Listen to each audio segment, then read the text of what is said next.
آپ کے سامنے جو میں نے آیت پڑھی ہے لیس للانسان الا ما سعی،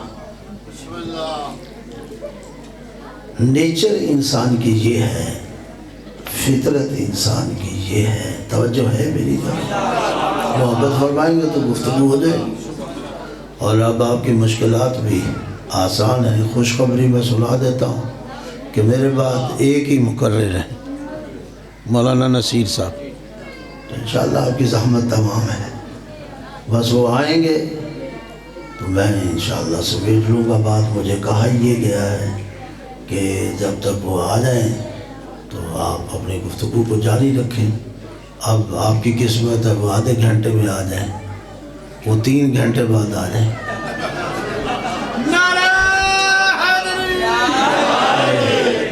لیکن گھبرائیں نہیں، جلدی آ جاتے ہیں، نزدیک ہے. کہیں 3 گھنٹے سمجھ کے پریشان ہو جائیں.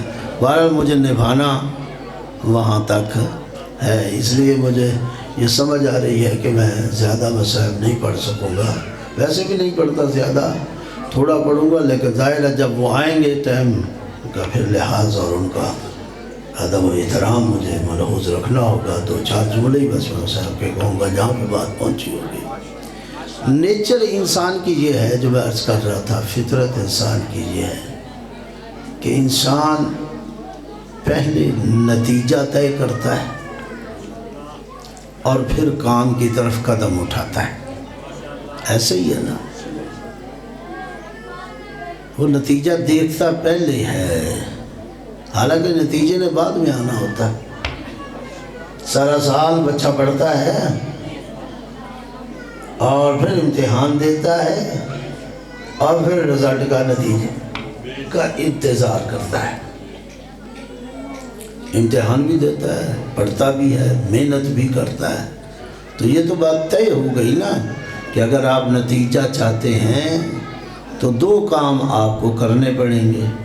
ایک تو محنت کرنا پڑے گی، دوسرا امتحان سے گزرنا پڑے گا، تب جا کے آپ کو نتیجہ ملے گا. اگر ایک بندہ چاہتا ہے کہ میں محنت بھی نہ کروں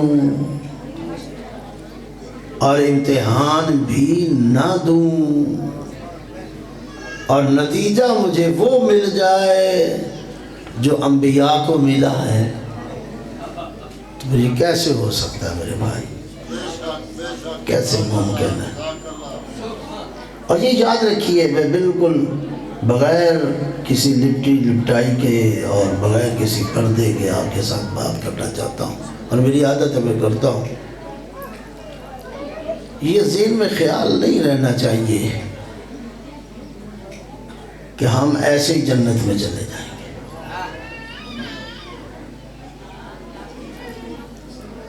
جہنم میں اور جانے کے لیے بتیرے ہیں، اللہ جنت میں جانے کے لیے یہی بندے تیرے ہیں. جنت کو سمجھتے ہیں کہ جنت جیسے سمجھتے ہیں کہ جیسے اللہ محتاج ہے، الیاذ باللہ. سمجھتے ہیں کہ اللہ نے جنت سانوں نہیں دینی تو دینی کی نہ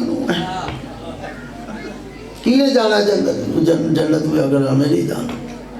دیکھیں نا ایسی باتیں ہوتی ہیں، جنت جیسے نہیں جانا تو پھر کینے جانا ہے؟ پھر جیسے ٹھیکہ لیا ہوا ہے جنت اور اللہ پر زبردستی کرنے کی کوشش کرتے ہیں. اللہ کو اپنی باتوں سے الیاذ باللہ، ان کی باتوں سے یہ سمجھ میں آتی جیسے اللہ مجبور ہے ان پر، ان کا لیے. تو یاد رکھیے خالق مجبور نہیں ہے. اللہ نے تو اپنے انبیاء کو بغیر امتحان کے نہیں چھوڑا، انبیاء کو بغیر محنت کے نہیں چھوڑا.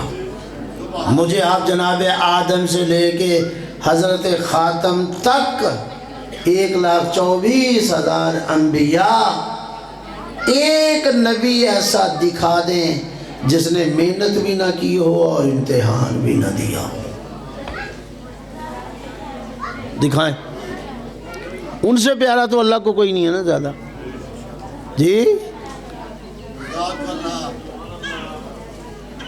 جو اللہ کے اتنے قریب بندے تھے کسی کو کلیم کہا، کوئی عیسیٰ روح اللہ ہے، کوئی موسیٰ کلیم اللہ ہے، کوئی ابراہیم خلیل اللہ ہے، اور ہمارے محمد مصطفیٰ صلی اللہ علیہ وآلہ وسلم حبیب اللہ۔ غور فرمایا، جتنا اللہ کا قریب، جو میں بات کر رہا تھا کہ بغیر لپٹے بات کرنا، جتنا آپ اللہ کی قریب جائیں گے اتنی آپ کو محنت بھی زیادہ کرنی پڑے گی اور اتنا آپ کا امتحان سخت ہوتا جائے گا۔ یہ نشانی ہے۔ اگر کوئی آدمی یہ سمجھتا کہ نہیں ایسے نہیں، ایسے ہی اللہ کے قریب ہو جائیں گے، اللہ کے قریب ہونے کی یہی روایات اور حدیث ہیں کہ اگر کوئی اللہ کے قریب ہونا چاہتا ہے، حتیٰ کہ میں اللہ کی بات کیا کروں، آئمہ علیہ السلام کے بارے میں بھی یہی ہے۔ خود امام حسین علیہ السلام معصومین کے ارشادات ہیں کہ اگر کوئی ہم سے محبت کرنا چاہتا ہے اور محبت کرنے کے لیے تیار ہے تو پہلے اپنے آپ کو امتحان کے لیے تیار کرتے ہیں۔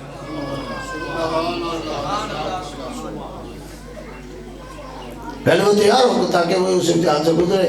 ایسے ہی حسین نہیں ملتا،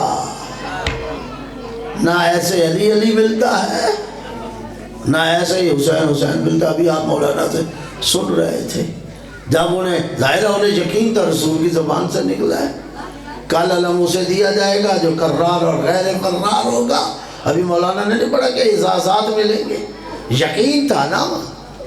تو تبھی جب رسول کے سامنے صبح آئے مسجد نبوی میں، تو جیسے آپ حضرات بیٹھے ہیں، جو پیچھے تھے وہ ایڑیاں اٹھا کے اپنا چہرہ دکھا رہے تھے، رسول کی نگاہ ہم پہ پڑ جائے، رسول کی نظر ہمارے اوپر آ جائے، تاکہ تو جو 39 دن کچھ نہ کر سکے۔ ہاں، دکھانے سے کام نہیں چلتا بھائی، کرنے سے کام چلتا ہے۔ اور یہی وجہ ہے جب مولا علی کو علم ملا تو آپ گئے، تو وہ تو روز 40 دن سے دیکھ رہا تھا بھائی کہ آتے ہیں اور چلے جاتے ہیں۔ میں تو بس اتنا ہی کہتا ہوں، دکھاتا ہوں۔ آما توجہ ہے یا نہیں؟ بھائی وہ اوپر سے بیٹھے کہتا تھا میں آما، تو سرکار کہتے تھے نہیں ہم جا رہے ہیں، تیرے آنے کی ضرورت نہیں ہے۔ تو اسی عادت کے مطابق جب میرے مولا علی نے آئے تو دیکھا یہ نہ اتنا قد ہے، نہ کاٹ ہے، نہ موٹا تازہ ہے، لاغر، ہاں جی، کمزور سا آدمی۔ آج یہ آ گیا 40ویں دن میں، تو باتیں تو اس تک بھی پہنچ چکی تھی۔ اس نے کہا بھی آج تو آما کہنے کی بھی ضرورت نہیں ہوگی، آج تو بس اسی طرح دیکھنے کی۔ تو میں جو منظر سمجھتا ہوں، جب اس نے دیکھا ہوگا تو مولا علی نے کہا تھا آج تجھے آنے کی ضرورت نہیں ہے، میں ہی آ گیا۔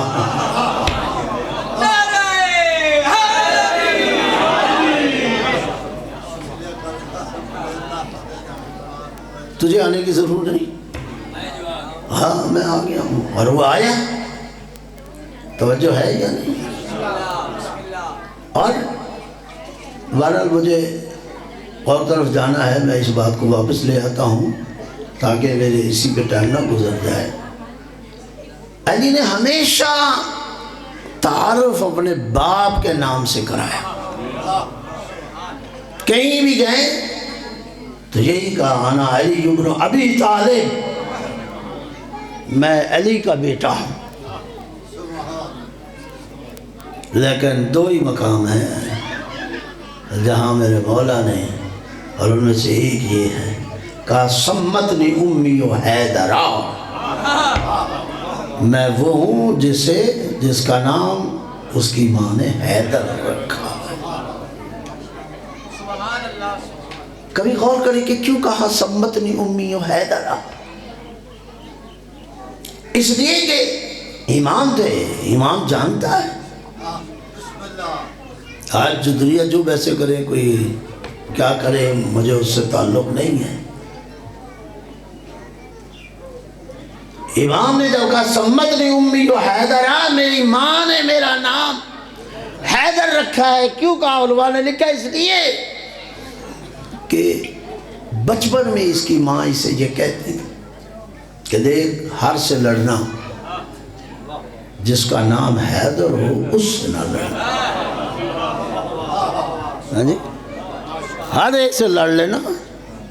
اور تینوں بیٹوں کو کہا اس نے، لیکن یاد رکھنا جس کا نام حیدر ہو اس سے نہ لڑنا۔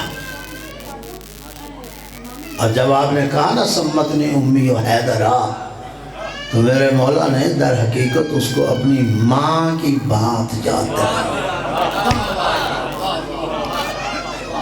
کہ تو آج تیرے سامنے وہ آیا ہے جو ان حالات کو بھی جانتا ہے جو تیرے علاوہ کسی کو خبر نہیں ہے۔ مجھے معلوم ہے تیری ماں تجھے بچپن میں کیا وصیتیں کر کے گئی تھی، کیا نصیحتیں کر کے گئی تھی، ہاں؟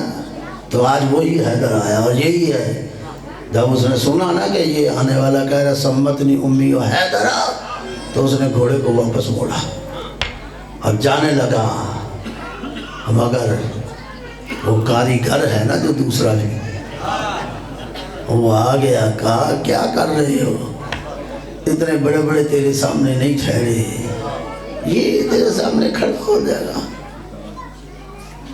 ہاں سمجھ گئے نا، الکنایہ تو ابلغ من التصریح، کہتے کنایہ اشارہ جو ہے وہ وضاحت سے بھی پہلے ہے، بندے کو بڑی جلدی لے جاتا ہے۔ کسی بندے کو سختی سے بلانا ہو وہ اور بات ہے، اگر آپ پیچھے سے کھنگورا ماریں، اور کھنگ اور کھنگورے میں فرق ہے نا، ہے یا نہیں؟ کھنگورا مارنا تو اشارے جو ہیں یہ بڑی شے ہوتی ہے۔ اس نے کہا یہ کیا کر رہے ہو؟ کہا میری ماں نے مجھے وصیت کی تھی۔ کہا کون سا ضروری ہے یہ وہی ہے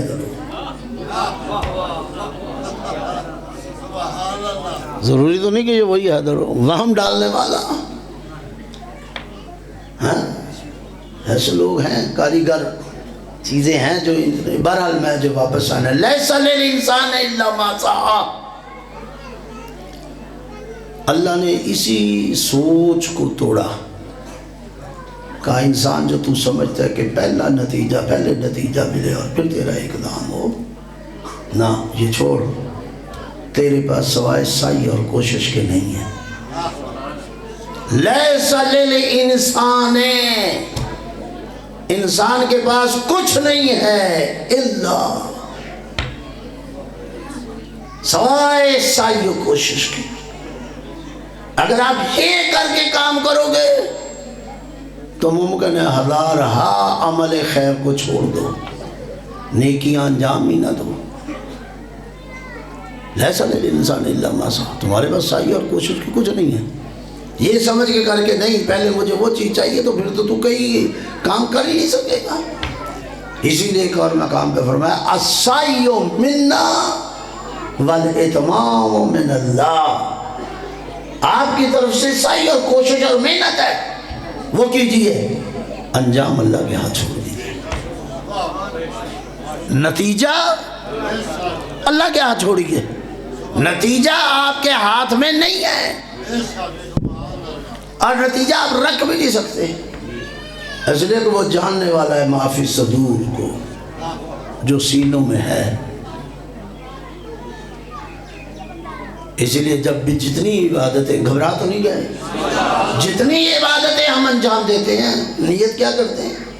قربۃ اللہ، نماز پڑھی قربۃ اللہ، روزہ رکھا قربۃ اللہ، حج کیا قربۃ اللہ، زکوٰۃ دی قربۃ اللہ، یہ سارے اعمال کرتے ہیں تاکہ اللہ کے قریب ہو جائے۔ اللہ کے قریب ہونا اہم ہے، نتیجہ اللہ پر چھوڑیے۔ آپ اگر نتیجے پہ بیٹھ جائے تو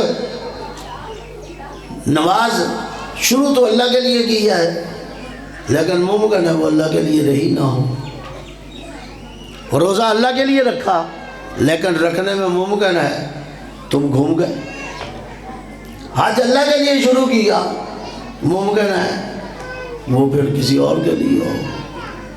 ہم تو وہ لوگ ہیں کئی دفعہ ہماری عبادتیں اللہ کے لیے نہیں رہتی، یہ بڑی غور طلب بات ہے، ذرا محبت فرمائیے گا۔ ہاں میں ذمہ داری سے کہتا ہوں، ذمہ دار آدمی ہوں، ایسے نہیں آپ کے ساتھ بات کر رہا۔ بس اوقات بہت سے لوگوں کی عبادات اللہ کے لیے نہیں ہوتی، بلکہ بس اوقات کتوں کے لیے بھی وہ عبادتیں کر دیتے ہیں۔ یہ جملہ بڑا سخت ہے، لیکن اہل علم جو نتیجے کے خواہاں ہیں وہ ذرا غور کریں۔ میں مثال سمجھا دیتا ہوں، ایسے واقعات آپ کو بہت سے ملیں گے۔ علماء اخلاق نے اپنی کتابوں میں ایسے واقعات بہت سے لکھے۔ ایک شخص آدھی رات کو خیال آ گیا، نیند نہیں آ رہی ہوگی یا جو بھی کچھ ہے، خیال آیا کہ جا چلو آج مسجد میں چلتے ہیں، آدھی رات کو اللہ کے گھر میں اللہ کی عبادت کرتے ہیں۔ دل سے یہی لے کے چلا، مسجد میں آیا۔ پرانا دور، آج تو پھر کچھ مسجدوں کی رونق ہے، پرانا دور تھا مسجدیں بیچاری خالی پڑی رہتی تھی، سال بعد کوئی آتا تھا، کوئی مسجد بھی چھوٹی چھوٹی ہوا کرتی تھی، پرانے سے وہ تختے لگے ہونے، وہ بھی چر چر کرنے۔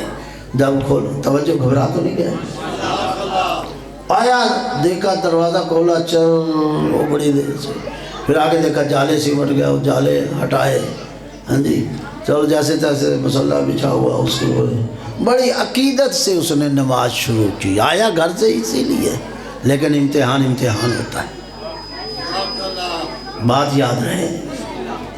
اب جیسے ہی اس نے کہا اللہ اکبر،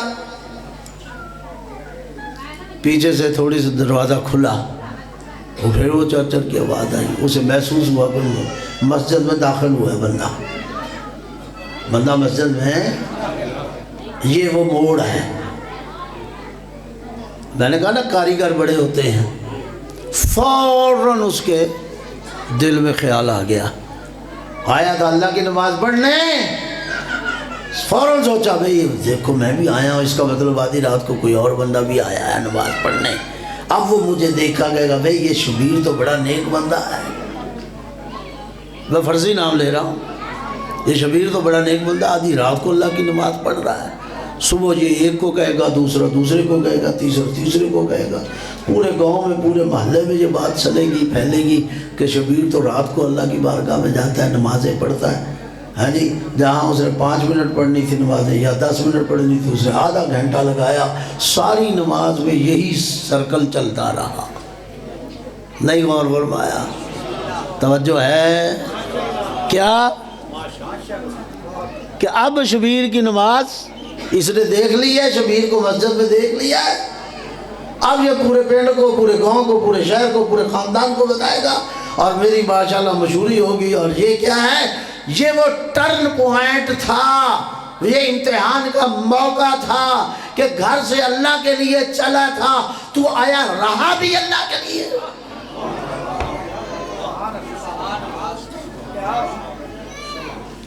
چلا تو اللہ کے لیے تھا، نماز اللہ کے لیے پڑھنے چلا تھا، عبادت اللہ کی کرنے کے لیے چلا تھا، لیکن آیا آخری دم تک اللہ کے لیے رہا؟ یہ ہے اہم بات کہ انسان اسلام، عبادات، اعتقادات، اور یہی وجہ ہے اسلام کے اندر انسان کے آخری سانس تک دیکھا جاتا ہے یہ صاحب ایمان ہے یا نہیں۔ بہت سے لوگ ہیں ساری زندگی ایمان کے ساتھ رہیں گے، آخری وقت مومن اور کافر اور زندیق ہو کے مر جائیں گے، اور بہت سے لوگ ہیں جو ساری زندگی مشرک، کافر، منافق، زندیق رہے ہوں گے، لیکن آخر میں ایمان لے آئیں گے اور جنتی ہو کر مر جائیں گے۔ یہ استدام، یہ دوام، یہ تسلسل، یہ مسلسل، وہ نیت جو ابتدا میں اللہ کے لیے کی تھی اور وہ عمل جو اللہ کے لیے شروع کیا تھا، یہ نیت اور یہ عمل آخری سانس تک اللہ کے لیے رہنا چاہیے، یہ کمال ہے۔ وَإِلَّا وَنَماز، اچھا میں سنا رہا تھا، اب اس نے ساری نماز ختم کی، جہاں 10 منٹ لگانے تھے آدھا گھنٹہ لگایا، جب ختم کر کے چلا اور ساری نماز میں یہی سوچتا رہا، جب مڑا سردیوں کی رات تھی، وہ بھی سردی میں اٹھ کے آیا تھا، دیکھا گیا کہ سردی سے ایک ٹھٹھرا ہوا کتا، جسے کہیں سردی لگی، وہ مسجد کا دروازہ کھول کے مسجد کی صفوں میں آ کے بیٹھ گیا سردی سے چھپانے کے لیے، تو اس نے سر پہ ہاتھ پھیرا اور مارا کہ میں اس کتے کے لیے نماز پڑھتا رہا.